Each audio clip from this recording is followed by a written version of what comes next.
ও হ্যাঁ হ্যাঁ আস, কিন্তু উনি কে? আর এসব কি করে হলো?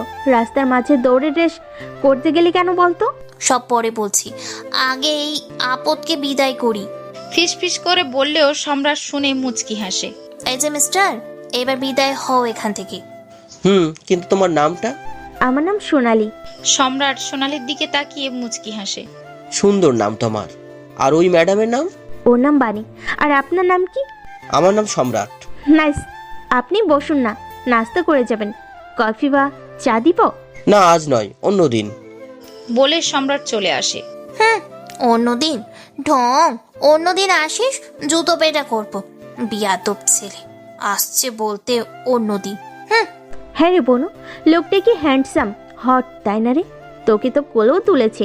ইস, ওই চুপ কর তো, আসছে হ্যান্ডসামের নানি। ওসব ফালতু লোকের কথা মুখেও আনবি না। তুই চুপ কর তো। আমার তো সেই লেগেছে রে, আমি তো প্রেমে পড়ে গেছি। ইস, ভাবতেছি ফিরে দেখা হলে প্রপোজ করে দিব। তবে বলতো, এখনো কি সিঙ্গেল আছে? তুই চুপ করবি? কোথায় আমি অসুস্থ আমার খবর নিবি তা না, ওইসব বাইরের লোকের পিছনে পড়লি। পরের দিন বানি কফি খেতে খেতে নিউজ দেখছে। হঠাৎ একটা নিউজ তার চোখে আটকে যায়। চোখ গোল গোল করে নিয়ে সংবাদ দেখতে থাকে। ব্রেকিং নিউজ, গতদিন রাত 10টায় এই লাশটি একটি ভাঙাচোরা বাইকের পাশে পড়ে থাকতে দেখা যায়, রোড সাইডে নিরিবিলি জায়গায়। লাশ দেখে পুলিশ কনফার্ম করেছে ছুরির আঘাতে লোকটিকে নির্মমভাবে খুন করা হয়েছে। আন্ডারওয়ার্ল্ড ডন এসকে খুনটি করেছেন, সেটা তার বুকের উপর মার্ক দেখে নিশ্চিত করেছেন কর্মরত পুলিশ। শহরের একের পর এক খুন করে চলেছে আন্ডারওয়ার্ল্ড ডন এসকে। কে এই আন্ডারওয়ার্ল্ড ডন? কোথায় তার জন্ম? দেখতে কেমন? কখন কোথায় অবস্থান করে? সবকিছুই এখনো ধোঁয়াশা। গত 6 বছর ধরে পৃথিবীর বিভিন্ন দেশে তিনি তার রাজ চালিয়ে যাচ্ছেন। প্রশাসনের নাকের ডগা থেকে নিজের কাজের ফলাফল চলছে, একটার পর একটা খুন করে। কি তার উদ্দেশ্য? খুনের পিছনের কারণই বা কি? সবকিছুই রয়েছে এক ধোঁয়াশা। পুলিশের তদন্তে জানা গিয়েছে যে বাংলাদেশে এখন অবস্থান করছে। বাকিটা মিস্টার রাসেলের প্রতিবেদনে। হুট করে এই টিভি বন্ধ হয়ে যায়। বানি বিরক্ত নিয়ে তাকায় রিমোট হাতে সোনালির দিকে। সময় পেলেই খালি এসব দেখিস কেন বলতো? ভয় লাগে না তোর? লোকটাকে কিভাবে মেরেছে সেটা স্ক্রিনে বড় করে দেখাচ্ছে, আর তুই হা হয়ে তাকিয়ে আছিস। ভিতর ডিম, কখন যে তোর মাথা ফাটিয়ে দিব রিমোট পেরে। রিমোট দে বলছি। এত ভয় করলে তুই দেখিস না, চোখ কান বন্ধ করে রাখ, আমাকে দেখতে দে।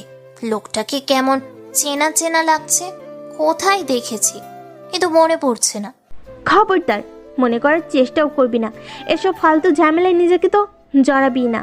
দুনিয়ার সব মৃত মানুষের সাথে কি তোর দেখা হয় নাকি রে? নাকি তোর সাথে দেখা হলেই তারা মারা যায়? বুঝি না। ওই আগের কেসটার কথা মনে আছে, যেখানে পুলিশদের হেল্প করেছিলি? সেজন্যই তো তারা তোকে আমাকে ভালো করে চিনে গেছে। কেউ মারা গেলেই রাত নাই দিন নাই হুট করে চলে আসবে জিজ্ঞাসাবাদের জন্য। হয়েছে। এত ভয় কেন পাস বলতো? আজও পাবলি, কবে যে তোর এমন ভয় কাটবে? না না, আমার ভয় কাটানোর কোনো শখও নাই। তুই এসব দেখবি না। ঠিক আছে মেরি বেহেনা, এবার চুপ যা। এই এক আন্ডারওয়ার্ল্ড ডন না ফোন, কে যে দেশ কাঁপিয়ে রাখছে কে জানে। যখনই খুন খারাপি শুনবো দেখবো, তার নামটাই থাকবে লিস্টের প্রথমে। যদি সামনে পাই না, আমি দেখবি এটারে খুন করে ফেলবো। আরে একদিক থেকে দেখলে তো ভালো। আমি তো তার পার্সোনালিটি ফিদা। দেখ, যাকেই খুন করে পরের দিন ব্রেকিং নিউজে খুন হওয়া লোকটার সকল অপকর্মের কথা থাকে। আর যে এই সকল কাজের কথা রিপোর্টারদের কাছে পাঠায়, তাতেও এসকে মার্ক থাকে। মানে মেরেটে তার অপকর্ম ফাঁস করে বেছে বেছে অপরাধীদেরই মারছে। এতে তো ভালোই হলো, তাই না? ভালো না ছাই, শাস্তি দেওয়ার উনিকে। আর তোর তো প্রেমে পড়তে ফিদা হতে কোনো ক্লাস লাগে না, ছেলে হলেই হয়। আজব, এমন বলছিস কেন? যদি কাউকে দেখে অমন মনে হয় তো কি করব? আচ্ছা বকবক করতে হবে না, নে কফি কাপটা রেখে আয় আর ঘুমোতে দে, মাথা খুব ব্যথা করছে রে। আমার জন্য তোর কলেজও মিস যাচ্ছে। আমি তো যাচ্ছি, তবে ভালো হয়েছে। এই অজুহাতে ফ্রি থাকবো পড়াশোনা ছাড়া। কুত্তি, সুযোগ পেলেই পড়াছড়ি, এখনো ঠিক হলি না। তুই চুপ কর তো। তোর মতো অত পড়তে আমার ভালো লাগে না। লাইফে পড়া ছাড়াও আরো অনেক কিছু আছে, জানার, শেখার, দেখার, আমি সেগুলোই চাই। তো চলে যা বাবার কাছে, সেখানে তো মুক্ত পাখি তুই, তোকে কে বাধা দিবে? এখানে তো তোর মামা নানু নানারা আছে গাইডের জন্য, সেখানে তো তোর বাবা নিজের খোঁজ রাখার সময় পায় না, তো তোর খোঁজ কিভাবে রাখবে? তুই ঠিক বলেছিস, আমি চলে যেতাম, শুধু তোর জন্যই যেতে পাই না। তোর মামার দেখা পেলে তার কাছে রেখে আমি চলে যাব, দেখবি আর ফিরবো না এখানে। আমার মামা? তুই এখনো আশা করিস কিভাবে? হ্যাঁ, তোর কি মনে হয় আমি তাকে কাছে পেলেই তার কাছে চলে যাব? কখনো না। শুধু টাকা দিলেই সব দায়িত্ব শেষ হয়ে যায় না শোনো। আমি কোনোদিন তার কাছে ফিরবো না, আর সে আসবেও না, দেখবি। আচ্ছা বাদ দে, তুই একটু ঘুমানোর চেষ্টা কর, আমি রান্না চাই, দুপুরে তোর ওষুধ আছে, বকবক করলেই হবে। আমিও আসছি, হেল্প করব। না, মোটেই না, এই শরীরে মোটেই পাকনামো করার দরকার নেই, আমি করে নিতে পারবো, তুই রেস্ট কর। কলিং বেল বাজতেই সোনালি দরজা খুলে দিয়ে লজ্জা মাখা হাসি দেয়। আপনি? জি, রুগীকে দেখতে এসেছিলাম। কেমন আছে এখন? ভিতরে এসেই দেখে যান। বলে সোনালি সম্রাটকে ভিতরে নিয়ে আসে। বাণী বিছানায় হেলে বসে বই চোখ বোলাচ্ছে। মোটা কালো ফ্রেমের চশমা পরে আছে, চুলগুলো হাত খোপা করা, বাদামি কালারের একটা টি শার্ট পরে আছে, সাথে একটা প্লাজো, অন্যটা গলায় ঝুলছে। বসুন, বনু বেডরুমে আছে, আমি ডেকে দিচ্ছি। না না, তার কোনো প্রয়োজন নেই, কষ্ট করে এখানে আসার। অনুমতি দিলেই আমি যেতে পারি। হ্যাঁ হ্যাঁ, কেন নয়, চলুন। বনু, দেখ তোকে কে দেখতে এসেছে। বাণী বইয়ে চোখ রেখেই বলে, কে আপনি? কে আসছে আবার আমাকে দেখতে? ফাজলামো করিস? সম্রাট সোনালির পিছনে পিছনে এসে বাণীকে এমন সাজে দেখে ছোটখাটো ক্রাশ নামক বাস আবারও খায়। বাণীর রুমে সোনালি ছাড়াও আরেকজনের উপস্থিতি টের পেয়ে বইয়ের থেকে চোখ তুলে তাকায়। আপনি আপনি এখানে কেন এসেছেন? কোন সাহসে এসেছেন? কে আসতে দিয়েছে? হ্যাঁ, বেরোন বলছি। আপনি আমার বেডরুমে কিসের জন্য এসেছেন? রিল্যাক্স রিল্যাক্স, এত প্রশ্ন একসাথে করলে উত্তর দেবো কিভাবে? আসলে সরি বলতে এসেছি, আমার জন্য তোমার এত বড় একটা অ্যাক্সিডেন্ট হয়েছে, সেই জন্য। তো আমাকে মেরেও আপনার শান্তি হয়নি, এখন আবার আসছেন সরি বলতে? ওখানে সারাদিন দাঁড়িয়ে না থাকলে তো আমার এমন হতো না। সব হয়েছে আপনার জন্য, খচ্চর কোথাকার। এসব কেমন ব্যবহার বনু? উনি সরি বলছে তো বাসে কেউ আসলে এমন বলতে হয়? তুই চুপ কর তো। এই খচ্চরের জন্য আমার এখন ক্লাস মিস যাচ্ছে। আমার এখন কতটা ইম্পর্টেন্ট ক্লাস যাচ্ছে জানিস? দেখো, দোষটা শুধু আমার নয়, তোমারও। হ্যাঁ, আমি তো শুধু দাঁড়িয়েই ছিলাম।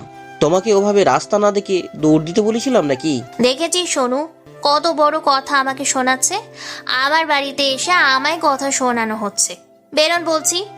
এই তুই চুপ কর তো। ভাইয়া, আপনি বসুন, আমি আপনার জন্য কফি নিয়ে আসছি। No no, it's okay. বসি নাই তাই তোমার বোন এমন করছে, আর কফি খেলে না জানি কি করবে। আপনি বসুন তো। আর তোকে বলেছি মোটেই বাজে ব্যবহার করবি না, তোকে তুলে নিয়ে যাচ্ছে না। উনি যে মনে করে তোর খোঁজ নিতে এসেছে, সেটাই অনেক। মুখ গোমড়া করে বসে থাকে বাণী। সোনালি কফি আনতে যায়, পাশে রাখা সোফার কাছে গিয়ে বলে, বসতে পারি নাকি চলে যাব? আমাকে বলছে? আজব মেয়ে, এখানে আর কেউ আছে যে তাকে বলবো? কে জানি। বসবেন সোফায় তো সোফাকে জিজ্ঞেস করে নিন, ঠঙ্গে আর বাঁচি না। সম্রাট মুচকি হেসে বসে পড়ে। তো তোমার নাম কিন্তু জানা হয়নি এখনো। আ- না না প্লিজ, আর বকো না। এত বোকা কখনো খাইনি যতটা তুমি বকেছো এই কদিনে। বাণী আমার না। বানি? ভালো লাগেনি। এর থেকে তো মিস ঝগড়ুটে আরও ঠিক ছিল। পারফেক্ট ক্যারেক্টারের সাথেই যায়। হোয়াট? কি বিড়বিড় করছেন? না মানে বিড়বিড় করছি না তো। তুমি এখন কেমন আছো? মানে সুস্থ হয়েছো?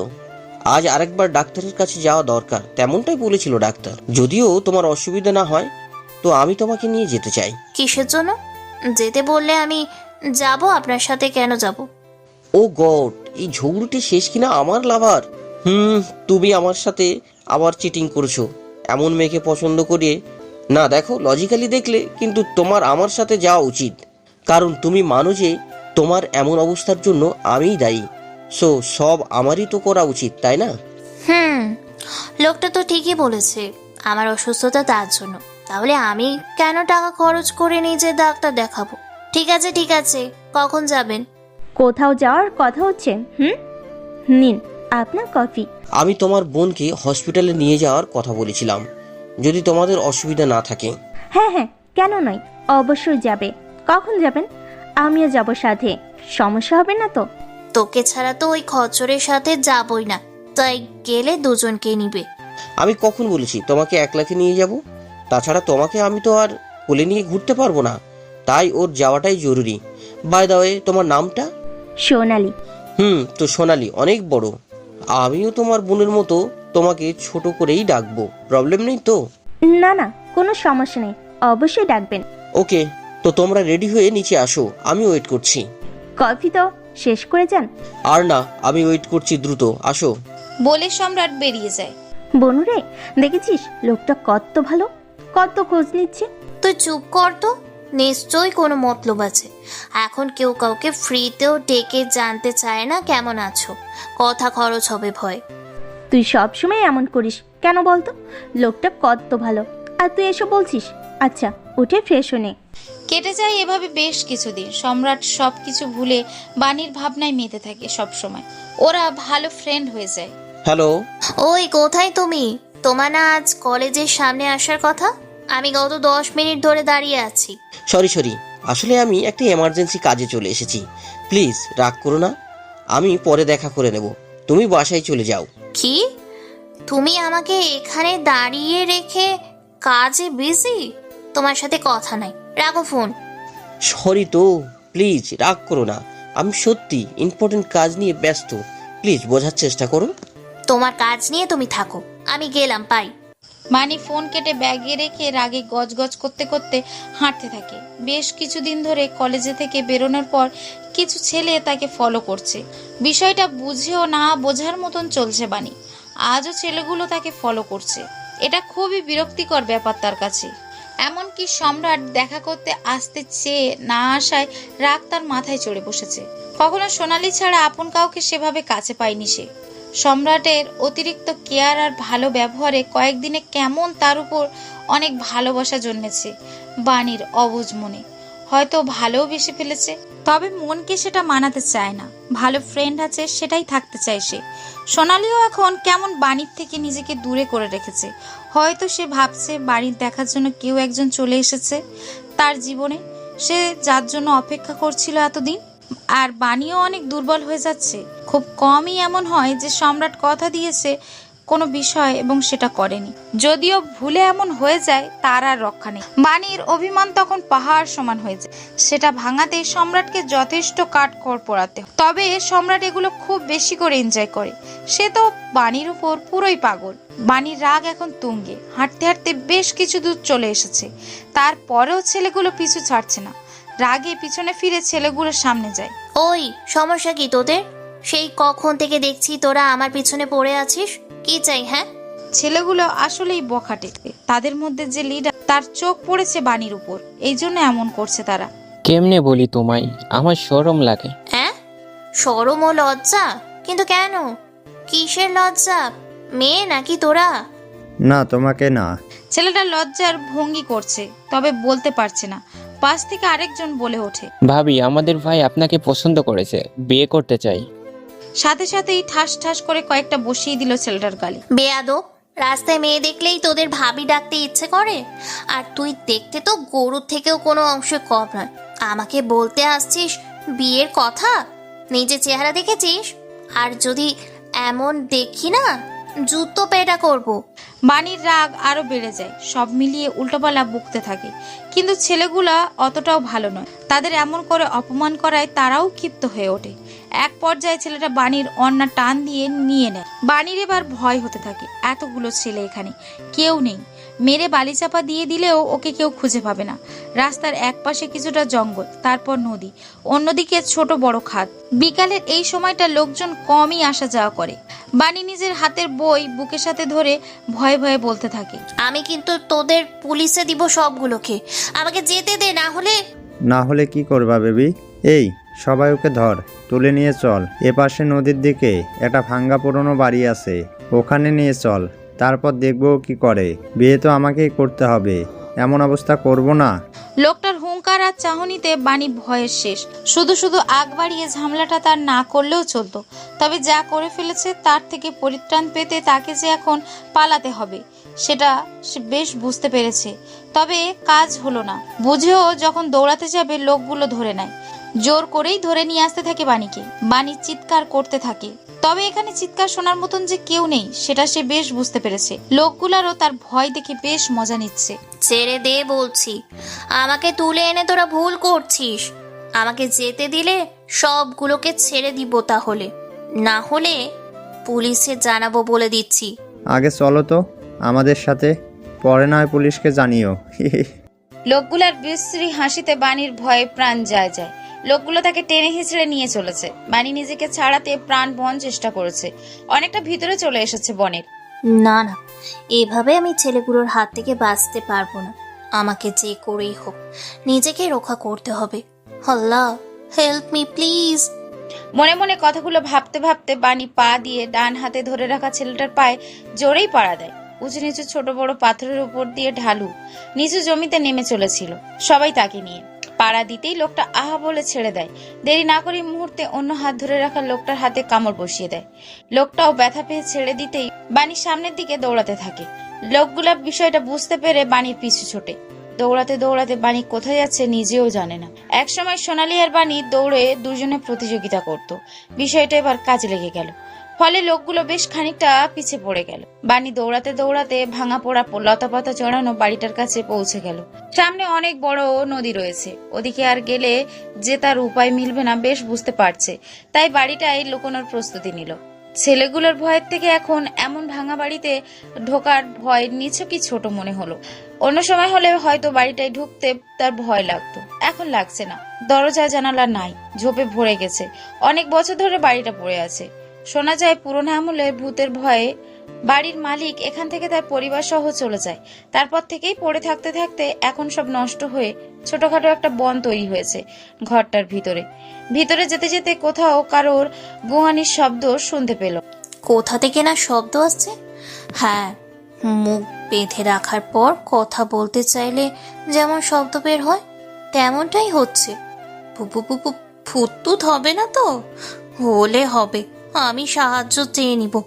নিশ্চয়ই আমার মতো এতিম অবলা মেয়েকে দেখে দয়া হবে, আর ছেলেগুলো আমাকে ধরে আনছে, ধূপ ধাপ পিটিয়ে সোজা বানিয়ে দিবে। দেখি, খুঁজে দেখি ভূত ভাই কোথায় বসে শব্দ করছে। এসব ভেবে আরো কিছুটা ভিতরে আসে, তবে দুই চোখের সামনে দৃশ্যমান হয় রুমের মাঝে একটা চেয়ারে লোক বাঁধা রক্তাক্ত অবস্থায় মৃত্যুর মুখে ঢলে পড়েছে। তার ঠিক অপোজিটে কালো হুডি পরে একটা লোক সরু চিকন ধারালো ছুরি দ্বারা লোকটার বুকে বারবার ঢোকাচ্ছে আর বের করছে। প্লিজ মেরো না, মেরো না। যখন গলাতে ছুরি দিয়ে টান দিতে যাবে বাণী দুই কানে হাত চেপে ধরে, চোখ খিচে বন্ধ করে চিৎকার দিয়ে ওঠে। সাথে সাথে হুডি পরা লোকটা চমকে ওঠে, ওর দিকে তাকায়। কিছু সময় বাণী কোনো শব্দ না পেয়ে চোখ খুলে তাকায়। হে কি, লোকগুলা গেল কোথায়? এখানেই তো ছিল, এখন সামনে কেউ নাই, কোথায় গেল মুহূর্তে? হঠাৎ বাইরে থেকে প্রচন্ড চিৎকার কানে ভেসে আসায় ছুটে বাইরে যায়। বাড়িটার বাইরে তার পিছনে আর ছেলেগুলো হুডি পরা লোকটাকে ঘিরে ফেলেছে, মারতে আসছে লোকটাকে। মুহূর্তেই হুডি পরা লোকটা নিজের পা মাটির সাথে ধাক্কা দিয়ে বেশ খানিকটা শূন্যে উঠে দুটো লোককে একসাথে দুই পা দিয়ে বুকে লাথি মারে। লোক দুটো বেশ খানিকটা পিছিয়ে যায়, শুকনো মাটিতে পড়ে চিৎকার করে ওঠে। এটা দেখে বাকি লোকগুলাও রেগে মারতে আসে, আর লোকটা তাদের প্রতিটা বার থেকে নিজেকে খুব নিপুণভাবে কৌশলে বাঁচিয়ে নিচ্ছে, আর নিজের হাতে ধারালো সুচালো ছুরি দ্বারা ঘুরে গিয়ে গলায় টান দিতেই কেটে যাচ্ছে। লোকগুলো মাটিতে পড়ে যাচ্ছে, যেন এটাতে সে মজা পাচ্ছে। বাণী যথেষ্ট সাহসী, আর মেডিকেলে কাটাকাটি চর্চা থাকলেও চোখের সামনে মানুষ কাটা এভাবে তার সহ্য হলো না। আর নিতে না পেরে অজ্ঞান হয়ে মাটিতে ধপ করে পড়ে গেল। পিছনে শব্দ হওয়ায় হুডি পড়া লোকটা তাকালো। সেই সুযোগে মারামারি করা একটা ছেলে তার বুকে লাথি দিল। লোকটা বিন্দু মাত্র নড়ল না, তবে ছেলেটাকে মারতে দেরি করলো না। সবাইকে মেরে বাণীর কাছে আসে, কোলে তোলে নিয়ে হাঁটতে থাকে। না, মেরো না। সম্রাট সোনালী, সম্রাটের বাবা, দ্রুত দৌড়ে কাছে আসে। বাণীর মাত্রই জ্ঞান ফিরেছে, তবে সে যে খুন করা দেখেছে সেটাই চোখের সামনে ঝাপসা হয়ে দেখেছিল, তার জন্যই চিৎকার দিয়ে ওঠে, জোরে জোরে শ্বাস নিতে থাকে। সবাই বাণীর কাছে আসে, মাথায় হাত বুলিয়ে দেয়। সম্রাটের বাবা বলে, বানি, আর ইউ ওকে? বনু, তোর কি হয়েছিল এমন? বেহুশ হয়ে রাস্তায় পড়েছিলি কেন? বাণী সবার দিকে একবার তাকায়, তারপর সোনালির দিকে তাকিয়ে বলে, কিছু না, এমনি মাথাটা ঘুরছিল, মনে হচ্ছিল। তারপর কিছুই মনে নাই। মনে থাকবে কি করে? তারপর তো তুই জ্ঞান হারালি। ভাগ্যের সম্রাটকে ফোন করেছিলাম তোর আসতে দেরি দেখে। ওই তো তোকে খুঁজতে গেল, যার সময় রোড সাইডে তোকে পড়ে থাকতে দেখে। তোর বই খাতা সব ছড়িয়েছিল পাশে। তারপর আমাকে জানাই, তারপর তোকে নিয়ে এখানে আসি। আনতে যখন গেছিল তখন এখানে কেন আনছে? আমাদের বাসায় নিয়ে যেত। রাগীভাবে বলে বাণী বিছানা থেকে নামে। আমার সব কিছু নিয়ে আয় সোনু, বাসায় যাব। বলছি যে মামুনি, এখন তোমরা দুজন থেকে যাও, তোমার শরীরটাও তো ভালো নয়। কাল যেও, সম্রাট দিয়ে আসবে তোমাদের। না আঙ্কেল, আমাদের এক্ষুনি যেতে হবে। আমার বিশেষ কিছু কাজ আছে, অন্য একদিন আসবো। তুমি এখন পুরোপুরি সুস্থ নাও। জান বলেছে তো থাকতেই, পরে যেও। এক রাতে তো আর দুনিয়া উদ্ধার করবে না বাসায় গিয়ে। সোনালি একবার বাণী তো একবার সম্রাটের দিকে দেখছে, বুঝতে পারছে বাণী কিছু নিয়ে সম্রাটের উপর রেগে আছে। বনু, বলছি যে আমরা আজ স্টপ ইয়ার, বললাম তো বাসায় কাজ আছে। তুই যেতে না চাইলে এখানে থাকতে পারিস, আমি গেলাম। সবসময় এমন করো কেন? সরি বলেছি তো, আমার কাজ পড়ে গেছিল, এই জন্য তোমাকে আনতে যেতে পারছিলাম না। তুমি যদি বলতে তুমি অসুস্থ ফিল করছো, তাহলে তো যেতাম না, সোনালিকে পাঠাতাম। আমি অসুস্থ ফিল করছি, তোমায় কে বললো? ওদের ঝগড়ার আভাস পেয়ে সোনালি আর সম্রাটের বাবা কেটে পড়লো রুম থেকে। এটা বলা লাগবে কেন? আমি বুঝে নিয়েছি। এই যে আসতে গিয়ে বেহুশ হয়ে পড়ে গেছিলে, তাতেই বুঝেছি। মনে মনে বাণী বলল, তুমি এতটা অবুঝ নও সম্রাট। তোমাকে চিনতে আমি কোথাও না কোথাও বড় একটা ভুল করেছি। বাণী তামাশার হাসি দিয়ে বলল, অসুস্থ ফিল করছিলাম নাকি করিয়েছিল? মানে? কিছু না, তুমি থাকো, আমার যেতে হবে। বাই। শোন আমার কথাটা, প্লিজ রাগ করো না, আমি সত্যি সরি। বাণীর পিছন পিছন যেতে যেতে বলে সম্রাট, ঠিক আছে, সরি একবার বলেছো শুনেছি, বারবার বললেও শুনেছি, কিন্তু এবার বলার লজিক দেখছি না আমি। প্লিজ আর লেট করবো না। কোনো কাজ পড়লেও আগে তোমার কাছে যাব কাজ ফেলে। আজও বলেছি নাকি আমি? ঠিক আছে করো। বাণী যেতে যেতে কথাটা বলে পরে দাঁড়িয়ে সম্রাটের দিকে ফিরে বলে, এমন কোনো কাজ করো না যেটা আমার মনে একটু একটু করে জন্ম হওয়া তোমার জন্য ভালোবাসা চিরতরে মুছে যায়। যদি কখনো জানতে পারি তুমি আমার বিশ্বাস ভরসা ভেঙেছ, সেদিন আর সরি বলার জন্য আমার কাছে পাবে না। শেষের কথাটুকু বলে বাণী আর দাঁড়ায় না, বেরিয়ে চলে যায়। সম্রাট অবাক হয়ে বাণীর কথাগুলো শুনে থমকে যায়। বানি, এটা কি বলে গেল আমাকে? হ্যালো আঙ্কেল, কোথায় আপনি? অফিসে আছি মামুনি, কিছু বলবে? আচ্ছা আঙ্কেল। বলে বাণী ফোন কেটে দেয়। সেদিন সম্রাটের বাড়ি থেকে ফেরার পর বাণী আর সম্রাটের সাথে কোনো যোগাযোগ করেনি, এমনকি সোনালির সাথেও বেশি কথা বলেনি। দিনের বেলা বাসা থেকে বেরিয়েছে, রাত করেই ফিরেছে, আর রাতের অনেকটা সময় ব্যয় করে কি সব কাজ করেছে। সোনালি জানতে চাইলে বলেছে কলেজের পড়াশোনার কাজে ব্যস্ত। সোনালি মনে করেছে সম্রাটের সাথে ঝগড়া হয় এমন করছে। সম্রাট অনেকবার গিয়েছে ওদের বাসায়, তবে কাজ হয়নি। বাণী দেখা করেনি, রুমের দরজা দিয়ে বসে রয়েছে। তারপর 5 দিন কেটে গেছে। আজ সে সকালে বেরিয়েছে সম্রাটদের অফিসের উদ্দেশ্যে। অফিসের নিচে এসেই সম্রাটের বাবাকে ফোন করে কনফার্ম হয়ে নিয়েছে আজ অফিসে এসেছে কিনা। হ্যালো বাবাই, বানি মামুনি মাত্র ফোন করেছিল। বানি ফোন করেছিল? কি বলেছে জান? আমাকে খুঁজেছে? আমাকে খুঁজেছে? আমি জানি আমাকেই খুঁজছে, তাই না? এক্ষুনি দেশে চলে আসবো। বাবাই, এমন কিছু হয়নি, তুমি বিজনেসের কাজে 2 দিনের জন্য গিয়েছো ওইখানে, কালই তো ফিরবে, তখন এসে কথা বলে নিও। সম্রাট কথাটা শুনে মন খারাপ করে বলল, ও তাহলে? শুধু জানতে চাইছিল আমি কোথায়, তারপর ফোন কেটে দিল। জান, তুমি কি বলছো? আমি বলেছি অফিসে আছে। জান, তাহলে বানি দেখো অফিসে চলে এসেছে বা আসছে তোমার কাছে কোনো কাজে। সম্রাটের কথা শেষ হলো না, তার আগেই তার বাবা দরজার দিকে তাকিয়ে দেখে বাণী হাত ভাঁজ করে দাঁড়িয়ে আছে। সাদা একটা 3 পিস পরা, চুলগুলো খোপা করা, চোখের নিচে কালো দাগ পড়েছে কয়েকদিনে, কাঁধে একটা ছোট ব্যাগ ঝুলছে। বাবাই রাগ, পরে ফোন করছি। না আঙ্কেল, আমার জন্য ফোনটা কেটে দিবেন না, কথা বলুন, আমি 2 মিনিট পর আসছি। ওপাশ থেকে সম্রাট শুনল, জান প্লিজ কোনো গড়বড় করবে না, ও ভীষণ রেগে আছে আমার উপর। প্লিজ বুঝিয়ে বলো। আর আমি আজ রাতেই ফিরছি। বাই। সম্রাটের বাবা কান থেকে ফোনটা নামিয়ে টেবিলের উপর রাখলো, বাণীর দিকে তাকিয়ে। না মামনি, কোথাও যাওয়া দরকার নাই, ভিতরে আসো। বাবাই ফোন করছিল, তুমি ফোন করার পর সেজন্য কথা বলছিলাম। আচ্ছা। বাণী এক পা দুপা করে চারিদিকে তাকাতে তাকাতে ভিতরে প্রবেশ করে। সম্রাটের বাবা নিজেই কেবিনে ছিলেন। টেবিলের উপর রাখা একটা ছবির ফ্রেম বুট করে রেখে দিলেন বাণীর চোখের আড়ালে। তার কেবিনে বিনা অনুমতিতে সম্রাট কখনো আসে না। বাণী হুট করে চলে এসেছে, আর বাণীকে অফিসের সবাই চেনে সম্রাটের বন্ধু হিসাবে। এই জন্য তার আসতে কোথাও জবাবদিহি করতে হয়নি। বসো মামনি, কফি অর্ডার করছি। জি আঙ্কেল, আপনার কেবিনটা তো খুব সুন্দর করে সাজানো। অনেকবার আসা হয়েছে অফিসে, তবে আপনার কেবিনে আসা হয়নি। এটা তো নিজের বাড়ির রুমের মতো করে ফেলেছেন আঙ্কেল। চারদিকে দেওয়ালে পিকচার, কত শত আপনার আর আপনার নামে ডাকা ছেলের। মানে? মানে আপনার আর আপনার বাবাইয়ের, মানে সম্রাটের কথা বলছি।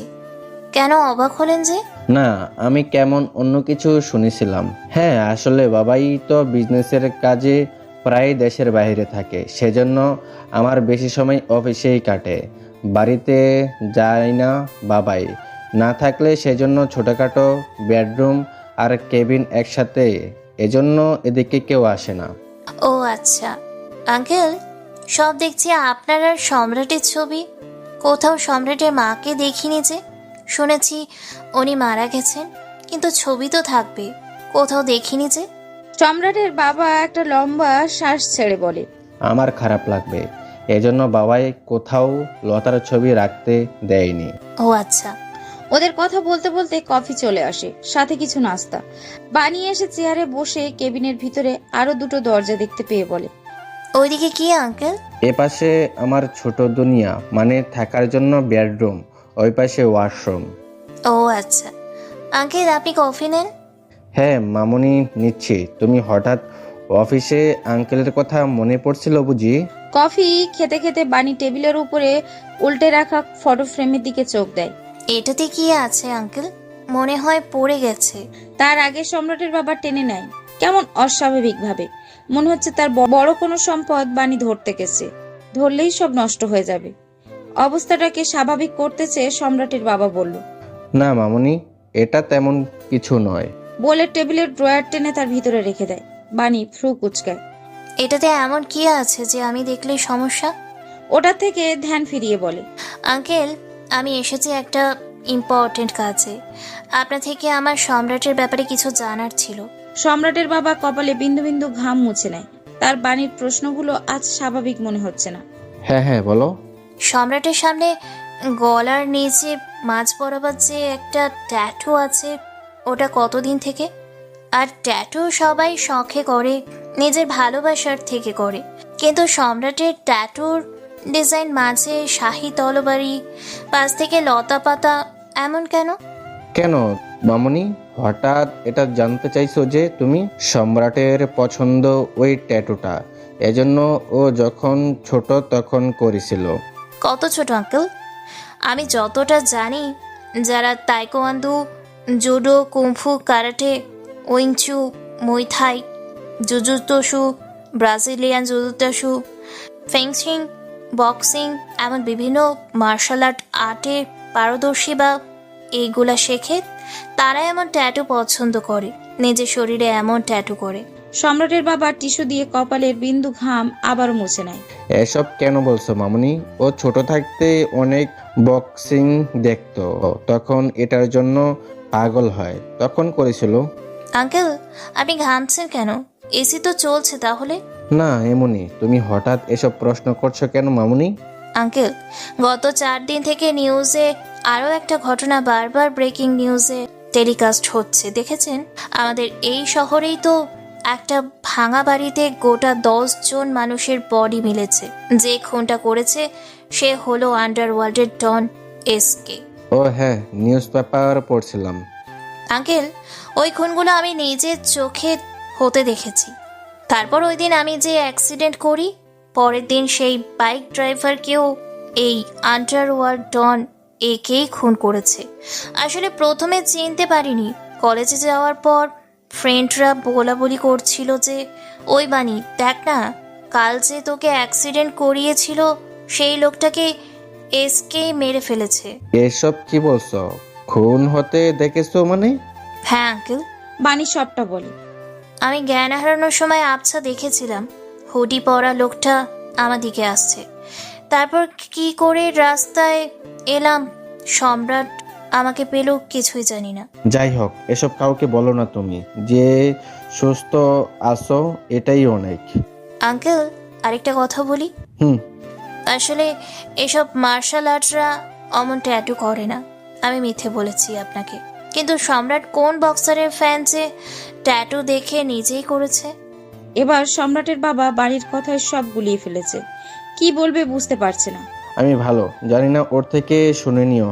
আমার এখন একটা মিটিং আছে, তোমার সাথে পরে কথা হবে। তুমি এখন বাসায় যাও মামুনি। আপনি আর কত লুকাবেন? আমি সত্যিটা জানি আঙ্কেল, শুধু প্রমাণ নেই। ওই দিন হুডি পরার লোকটার প্রতিটা স্টেপ আমি ফলো করেছি, সবগুলা ছিল প্রশিক্ষণ প্রাপ্ত। ছেলেটা মার্শাল আর্টে ভয়ঙ্কর পারদর্শী তো বটেই, সাথে বাদ দিন আমি ওই দিন ছেলেটার মুখ তো হুডির জন্য দেখতে পারিনি, তবে গলার কাছে দেখেছিলাম একই ট্যাটু যেটা সম্রাটের আছে। আমি কি লুকাচ্ছি? এসব আমাকে কেন বলছো? আর এর ট্যাটু কি সবার থাকতে পারে না? কি বলতে চাও তুমি? আপনারা 3 বন্ধু ছিলেন, আশরাফ, শুভ্র আর সেলিম। আপনি হন বিজনেসম্যান। শুভ্র কলেজ লাইফে একটা মেয়ের প্রেমে পড়ে, তার জন্যই তার সাথে একসাথে জার্নালিজমে পড়াশুনো করে। বড় নামকরা জার্নালিস্ট হন বড় বউ দুজনেই। আর সেলিম একজন অ্যাডভোকেট হন। আপনার ছোট বোনকে বিয়ে করেন সেলিম। আপনার বন্ধু থেকে বোন জামাই হয়ে যায় অ্যাডভোকেট সেলিম। আপনার 2টা ছেলে সন্তান ছিলেন, শুভ্ররও একটা ছেলে সন্তান এবং তার ছোট আরেকটা মেয়ে সন্তান ছিল। আপনার বোন আর বোন জামাই সেলিমের প্রথম একটা মেয়ে সন্তান হয়। পরের বার যখন গর্ভবতী হয়, সন্তান প্রসব করার আগেই একদিন রাতে আপনাদের 3 বন্ধুর ফ্যামিলি পার্টিতে আপনাদের ঘরে গ্যাস সিলিন্ডার ব্লাস্ট হয়ে একসাথে 3 ফ্যামিলি সেখানে মারা যায়। কিন্তু 5 বছর পর আপনি এবং আপনার একটা ছেলে হসপিটাল থেকে ফেরেন, দুনিয়াকে বোঝান যে আপনারা বেঁচে ছিলেন। কে হয়তো আপনাদের হসপিটালে অ্যাডমিট করেছিল, জন্য বেঁচে গেছেন, তবে দীর্ঘ 5 বছর আপনারা চিকিৎসাধীন ছিলেন, তাই ফিরতে পারেননি বাড়িতে। এসে নতুন করে শুরু করেছেন, আপনার ছেলেকে বড় করেছেন পড়াশুনো করিয়ে, পাশাপাশি বিজনেস টাইকুন। কি করে আঙ্কেল, কি করে? মিথ্যা, সব মিথ্যা। কিন্তু সবাই এতটা ঘাটেনি, প্রমাণ খোঁজেনি, কারণ তাদের দরকার হয়নি। আপনি টাকা খাইয়ে সব বন্ধ করে দিয়েছেন। কেন আঙ্কেল? তখন আপনার ছেলের বয়স ছিল মাত্র 9 বছর, অথচ আপনি যখন ফেরেন যাকে ছেলে বানিয়ে, তার বয়স হিসাব করলে তখন 14 বছর। বরং যাকে ছেলে বলছেন সে আপনার ছেলে নয়, অন্য কেউ। তার থেকে বড় সত্য, আপনি জন্মগত বাংলাদেশি নন। আপনার পরিবার সবাই বাইরের দেশে সেটেলড। আপনি একমাত্র ছোটবেলায় আপনার দাদুর সাথে বাংলাদেশে আসেন এবং এখানেই থাকতে চান। আপনার দাদু আপনার পরিবার আপনার জিদের কারণে হার মেনে আপনাকে বাংলাদেশ থাকা পড়াশোনার ব্যবস্থা করে দেন। প্রথম স্কুল যেয়ে আপনার শুভ্র এবং সেলিমের সাথে বন্ধু হয়, সেই থেকেই আপনারা বন্ধু মৃত্যুর আগ পর্যন্ত। ওয়াহ, সেই বন্ধু মানতে হবে। আপনার পরিবারের সাথে আপনার 2 বন্ধুর নিয়মিত যোগাযোগ থাকায় সেলিমের আপনার বোনের সাথে প্রেম করতে বেশি কষ্ট করতে হয়নি। আপনি এখানে আসেন সেই ভরসায় সেলিমের হাতে আপনার বোনকে তুলে দিতে। বেশি একটা আপত্তি জানানি আপনার পরিবার। কি আঙ্কেল, সত্যি বলছি? ফোনের ওপাশ থেকে চোখের পানি ফেলছে সম্রাট। তখন সে লাইনটা কাটেনি, ফোন রেখে দিতে চাইছিল বাণীর একটু কণ্ঠ শুনবে বলে। মিটিং রুমে থাকা সত্ত্বেও ক্যান্সেল করে দিয়ে ফোন কানে রেখে অফিসে নিজের কেবিনে এসে বসেছিল। বাণীর সব কথা শুনছিল নীরবে। এদিকে আশরাফের ধ্যান পড়ে যায়, সব সত্য কথাগুলো বলেছে বাণী, তাদের অতীত টেনে বার করেছে সে। আশরাফের চোখে পানি। আঙ্কেল, আরো গল্প বলবো নাকি আপনি সত্যিটা বলবেন? এই এসকে আর কেউ নয়, বরং আপনারই বর্তমান ছেলে সম্রাট, যে পুরো মাফিয়া দুনিয়া চালায়, গোটা কয়েকটা দেশ নিজের কর্মকাণ্ড চালিয়ে একটার পর একটা মানুষ খুন করে চলেছে। আপনি তাকে এমন ভয়ঙ্কর বানিয়েছেন, আপনি ওকে এমন হিংস্র মানুষ তৈরি করেছেন 5 বছর লোক চোখের আড়ালে থেকে। আর কি কি শুনতে চান? আমি বানি, আমি মেডিকেল পড়লেও কোথা থেকে দুষ্টু লোকদের খুঁজে বার করার শক্তি পাই জানি না। বাইরের ঘটনা যখন তুড়িতে সফল করি, এটা তো আমার ভালোবাসা, আমার জীবন মরণের প্রশ্ন। আমি কি করে চুপ করে থাকি? বাকি বলবেন নাকি আমি পুলিশে যাব? কারণ আমি যা জানি সব ধোঁয়াশা। কেন এমন করেছেন ওকে? কেন এই অন্ধকার পথে হাঁটতে শিখিয়েছেন?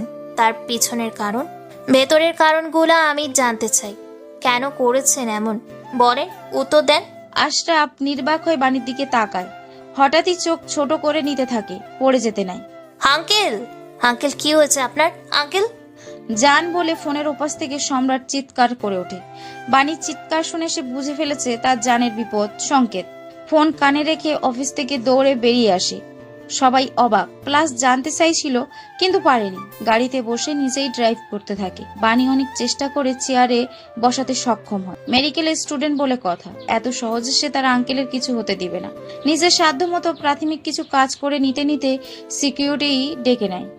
তৎপরাৎ হসপিটালে অ্যাডমিট করে।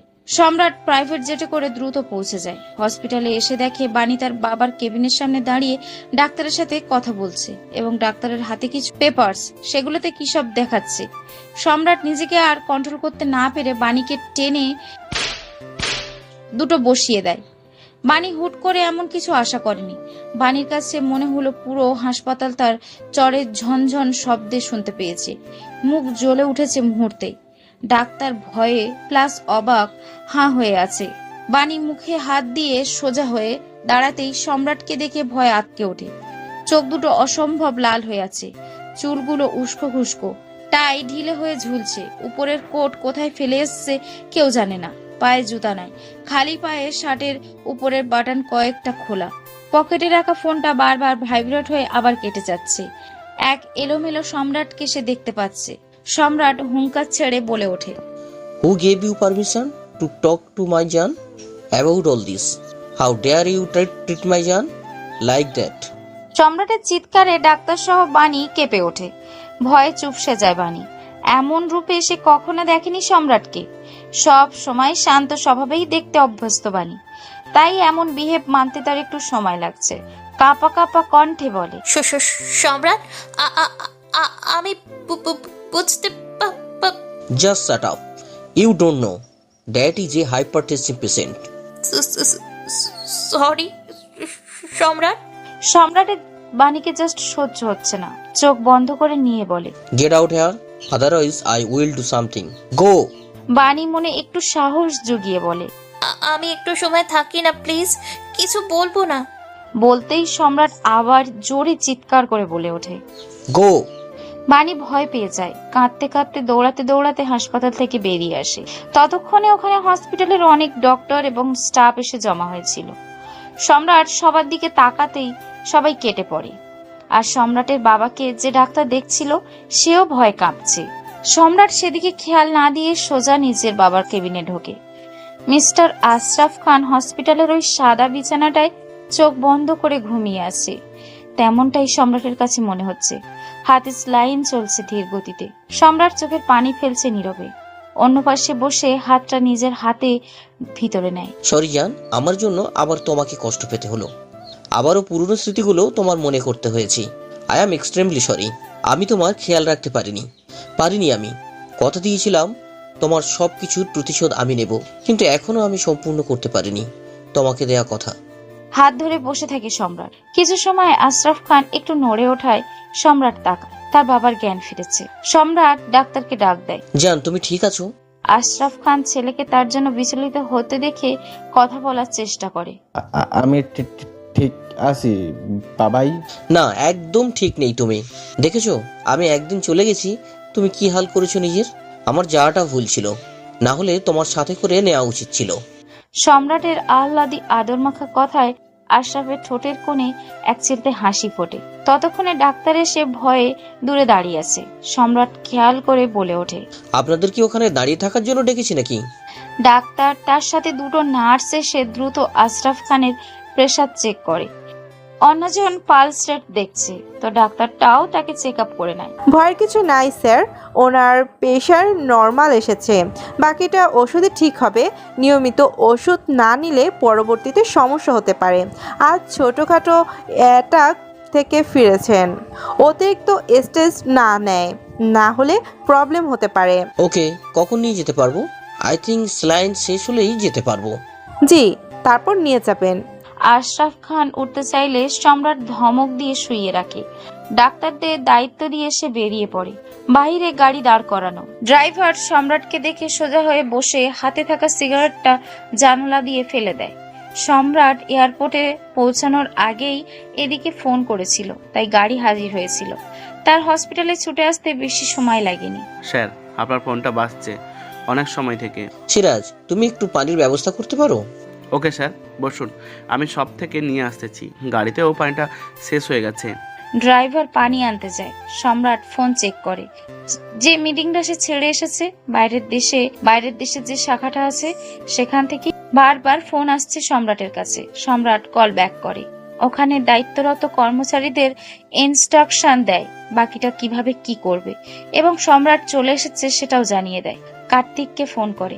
হ্যাঁ স্যার, বলুন। কোথায় থাকিস তুই? আমি নেই এখানে, তুই জানিস না? জানের উপর নজর রাখবি না? কি করে বেড়াচ্ছিস? সরি স্যার, আমি তো অফিসে হাই সিকিউরিটির ব্যবস্থা করে রেখেছি। আমি একটা ছোট কাজে গ্রামে আসছিলাম, এখন ব্যাক করছি। কোনো সমস্যা হয়েছে স্যার? এখন কোথায়? এই তো শহরে ঢুকেছি, 10 মিনিটে বাসায় পৌঁছে যাব। না, বাসায় নয়, অ্যাড্রেস দিচ্ছি।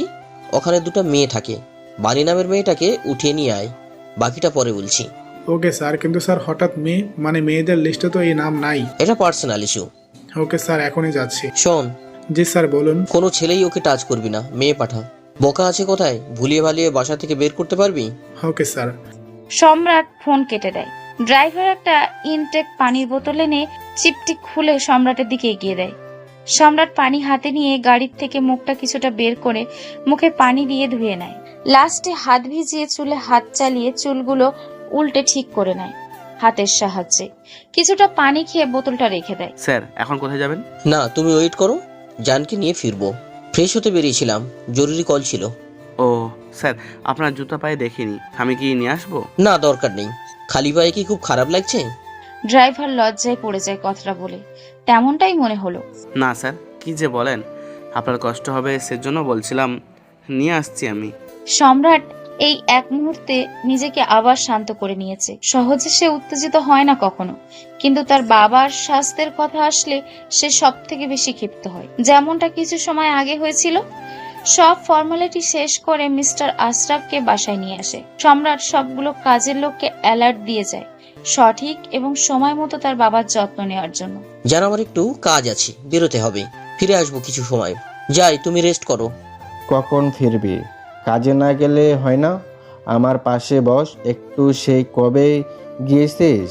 এতদিন পর ফিরলি। আচ্ছা ঠিক আছে, এই যে তোমার মাথার কাছে বসেছি, মাথায় হাত বুলিয়ে দিচ্ছি, তুমি ঘুমাও, আমি কোথাও যাচ্ছি না। বাণীকে দেখিনি একবারও। ও কোথায় আমি বাসায় আসছি? ও কি শোনেনি? একবারও সামনে এলো না যে। ওর কাজ পড়েছে, এই জন্য চলে গেছে, পরে আসবে বলেছে। তুমি কথা বেশি না বলে ঘুমাও তো। মেয়েটার সাথে আমার কিছু কথা ছিল, বিকালে একবার আসতে বলিস দিস। আচ্ছা। সম্রাট তার বাবার মাথায় হাত বুলিয়ে দিচ্ছে। তার বাবা খুব দ্রুতই ঘুমিয়ে যায় ঔষধের প্রভাবে। সম্রাট এখন তার অন্য একটা বাড়িতে এসেছে, এখানেই বাণীকে এনে রেখেছে। স্যার আসছেন? মেয়েটাকে এনেছিস? জি স্যার, রুমে আছে, এখনো জ্ঞান ফেরেনি। পানি দিলে জ্ঞান ফিরে আসবে। ওকে, তুই যা, বাকিটা আমি দেখছি। কার্তিক সম্রাটের কথায় চলে যায়। সম্রাট বড় বড় পা ফেলে লিফটে উঠে পড়ে। 3 তলায় যেয়ে নেমে পড়ে ডান সাইডের প্রথম রুমটাতে ঢুকে ডোর লক করে দেয়। সামনে তাকায়, বিছানায় বাণী বেহুশ হয়ে পড়ে আছে। সম্রাট বাণীর মুখে পানি দিতে গিয়ে চোখে পড়ে মুখে আঙুলের ছাপ স্পষ্ট হয়ে লাল বর্ণ ধারণ করে আছে। সিট, কি করছিস? রাগে তখন একটু জোরেই আঘাত করা হয়ে গেছে। মনে মনে বলতে বলতে পাশের টেবিলের উপর থেকে ফার্স্ট এড বক্স নিয়ে বাণীর মুখে দাগের উপর কিছু মলম জাতীয় ওষুধ লাগিয়ে দেয়। তারপর মুখে পানির ছিটা দিতেই বানি আস্তে আস্তে চোখ খোলে আর সম্রাটকে দেখতে পেয়ে এক লাফে বিছানা থেকে নেমে অন্য পাশে চলে যায় ভয়ে।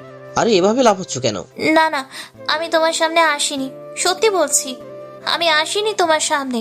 কিন্তু তুমি এখানে কি করছো? উফ, এখন ড্রামা শুরু করলে।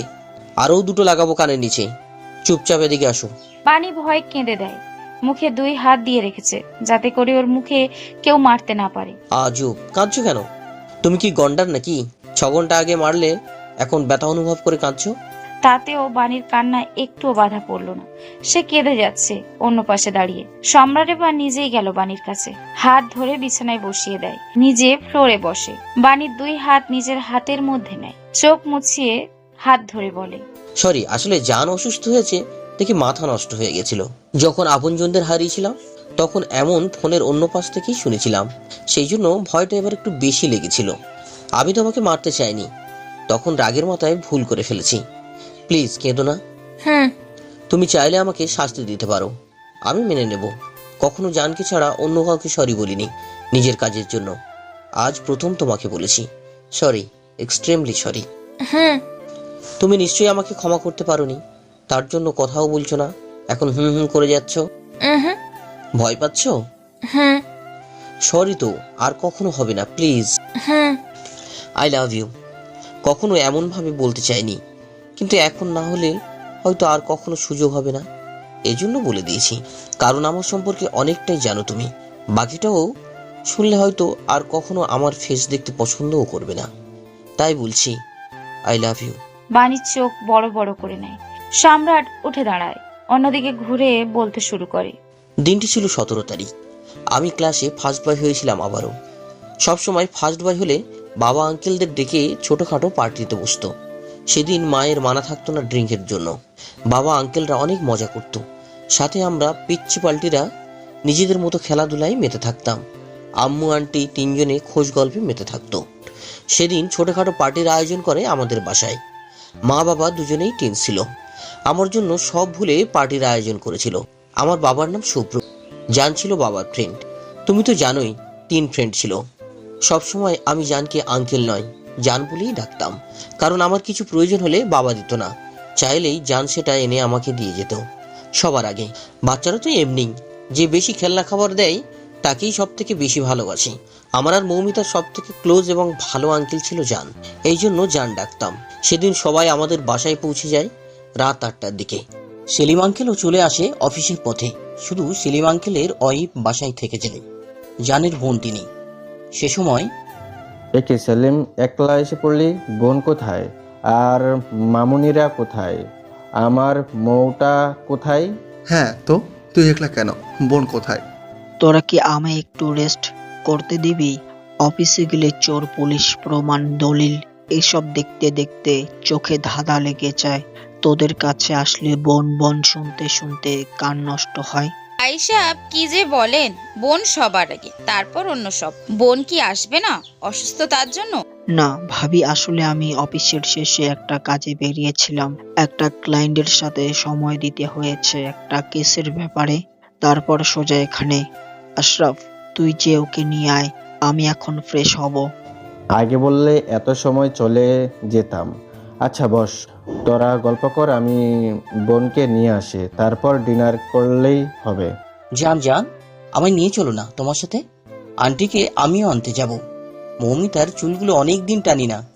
সবাই একসাথে হেসে ওঠে। পাগল ছেলে, ওদের না জ্বালালে কি তোর পেটের ভাত হজম হয় না বাবা? মা কি যে বলো না, মৌয়ের আমের কান্না দেখতে বেশ ভালো লাগে। দেখো না, চুল ধরলে কেমন ভ্যা ভ্যা করতে থাকে, আর বাবার কাছে নালিশ দেয়। খুব দুষ্ট হয়েছিস, ওরা এখন বড় হচ্ছে বাবা, এমন করতে নেই। আচ্ছা বাবাই, চলো। এখানে দাঁড়িয়ে গান শোনার মানেই হয় না।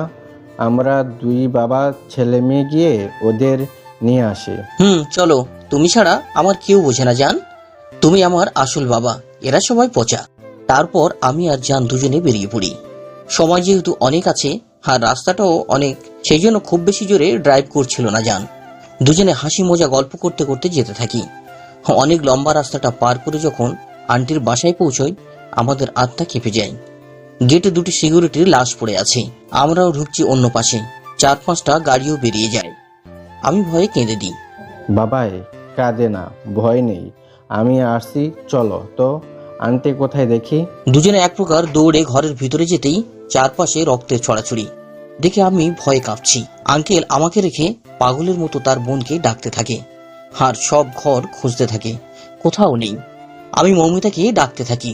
বাড়িটা নিস্তব্ধ। জান তখন পাগল প্রায়। হঠাৎ জানের ফোন বেজে ওঠে। কাপা হাতে রিসিভ করতেই স্পিকার এমনি অন হয়ে যায়। অপাস থেকে বাবার আর্তনাতে চিৎকার করে উঠি। জান আমার জড়িয়ে ধরে। শুভ্র, কি হয়েছে?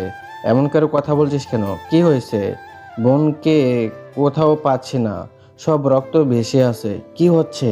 অপাস থেকে বাবা বাধা কণ্ঠে বলে, আমার হাতে সময় নেই, যা বলছি মন দিয়ে শোন। তোকে যে প্রজেক্টের কথা বলেছিলাম ওটা সব আমার সম্রাটের কাছে পাবি। সম্রাট জানে না ওর কাছে আছে। আমি জানতাম কিছু হবে, তবে সবারই সাথে এমন করবে সেটা জানতাম না। আমার হাইড ক্যামেরা আছে, যাতে সব রেকর্ড হয়েছে।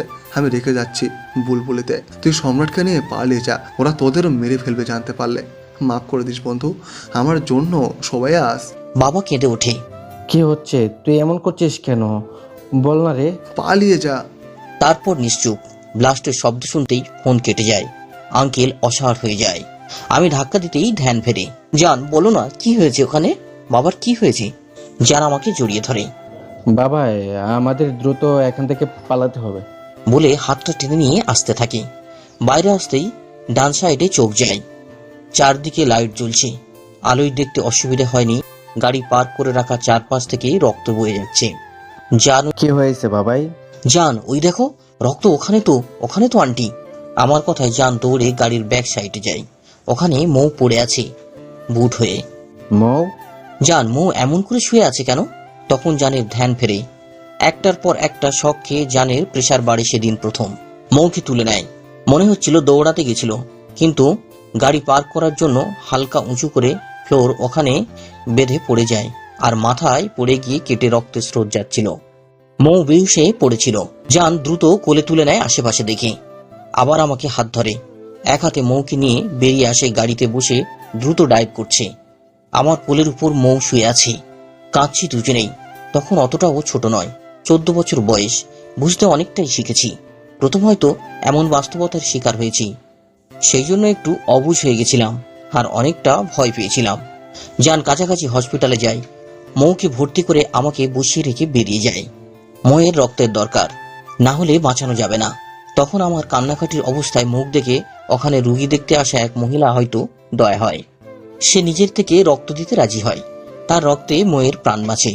প্রায় ভোরের দিকে জান ফেরে। আমি মৌয়ের পাশে বসে ঝিমোচ্ছি। লাইফে ফার্স্ট সেদিন রাতে অমন জায়গায় বসে রাত কাটাতে হয়েছিল। আমারও কিছুটা শিক্ষা হলো। বাবাই? জান তুমি এসেছো? হ্যাঁ রে বাবাই, আমি এসেছি। বলতে বলতে জান ফ্লোরে হাঁটু হাঁচ করে বসে পড়ে। আমায় জড়িয়ে ধরে সে কি কান্না! কখনো দেখিনি আমি জানকে এমন রূপে। আমারও কান্না পায়, আমিও কাঁদতে থাকি জানের সাথে। আমরা দুজনেই কান্না থামিয়ে মৌয়ের কাছে যাই। মামুনি, বাবাই ডাক্তারকে ডাক দাও, মামুনির গান ফিরেছে। দৌড়ে গিয়ে ডাক্তারদের ডাকতে থাকি। অনেকক্ষণ পর ডাক্তার বের হয়। আমি তাকে সাথে করে নিয়েই আসি। রুমে আসতেই দেখি জান মৌকে শান্ত করার চেষ্টা করছে। মৌ চিৎকার করছে। মাত্র 5 বছরের বাচ্চা মেয়ে, মাকে খুঁজছে, জানকে কাছে যেতে দিচ্ছে না। ডাক্তার, মামুনি আমায় চিনছে না কেন? ডাক্তার সব চেক করে জানলেন এতটা ছোট যে এমন বড় আঘাত নিতে পারেনি, মেমোরি লস হয়েছে। পরে মনে পড়লেও বয়সের সাথে সাথে সব ভুলে যাবে, বা ও বড় হওয়ার সাথে সাথে রোগটা সেরে যাবে। তবে এসব কিছুই আর মনে করতে পারবে না। ওকে এমন পরিবেশে বড় করতে হবে যে নতুন করে সব চেনাতে হবে। যেমন বাচ্চারা জন্মের থেকে আশেপাশে সবাইকে দেখে দেখে বড় হয়। জানের চোখের পানি কমছে না। আমিও কাঁদছি, তবে শব্দ হচ্ছে না। ডাক্তার চলে যায়। আমরা কেবিনের বাইরে বসি। মহিলাটা রক্ত দিয়েছিল, সে দেখতে আসে মৌকে। ভাইজান, আপনি কাঁদছেন কেন? জান মৌকে রক্ত দিয়ে ইনিই বাঁচিয়েছিলেন। তুমি চলে গেছিলে, আমি বুঝতে পারছিলাম না কি করব, কাঁদছিলাম। তখন ইনি এসেছিল দেখে। ও, ধন্যবাদ দিয়ে ছোট করবেন না। আপনি আমার মায়ের বয়সী, আমার মেয়েটাকে বাঁচিয়েছেন, তার জন্য কৃতজ্ঞত থাকবো আপনার কাছে। মহিলাটা মা শব্দটা শুনে চোখের পানি ফেলে। বাবা কেঁদো না, শুনলাম তোমার মেয়ে তো এখন অসুস্থ, তাহলে কাঁদছো কেন? মা, আমার মেয়ে সুস্থ হলেও এখন ওদের অনেক বড় বিপদ। কিসের বিপদ বাবা? বাবাই, তুমি মৌয়ের কাছে যাও তো। আচ্ছা যান, আমি চলে আসি। মা, আমার বন্ধু আর তার বউ শহরের সবথেকে বড় নামদারি আন্ডারওয়ার্ল্ডের মাফিয়া ডন আরিশ এর খোঁজ পেয়েছিল, যাকে কেউ কখনো দেখেনি, শুধু নামে চেনে। কি বলছো বাবা? সে তো অনেক বড় মাফিয়া। হ্যাঁ, আমার বন্ধু পার্সোনালি ওদের কেসটা নিজেদের মতো মিশন হিসেবে নিয়েছিল। খোঁজও পেয়েছে যায়, আর দেখতে কেমন, কোথায় কি কি করে সব ডিটেলস জোগাড় করে 19 তারিখে কোর্টে জমা দিবে। কেস তুলছিল, আরিশের উপর সব সময় প্রমাণ না থাকায় সব বন্ধ হয়ে যায়। কিন্তু এবার আমার বন্ধু গত 10 বছরে রিসার্চের কষ্টের উপর ফল হয়। কিন্তু আরিশ কোনোভাবে জেনে যায় ওর বিরুদ্ধে কিছু প্রমাণ আমার বন্ধু জোগাড় করেছে, এবং সেটা কোর্টে এবং জনগণের সামনে পেশ করতেই চায়। সেটাই বড় ভুল হয়। আরিশ লোক পাঠিয়েছে। বাবা, কেঁদো না তুমি, শান্ত হও। তারপর অনেক লোক পাঠায়। গত রাতে আমাদের 3 বন্ধু এবং ফ্যামিলি সহ মারার জন্য ওদের সবাইকে মেরে আমার বন্ধুর বাড়িতে লাশগুলো রেখে বম ফিট করে দিয়ে সব ব্লাস্ট করিয়ে দেয়। আমরা 3 জন শুধু বেঁচে আছি।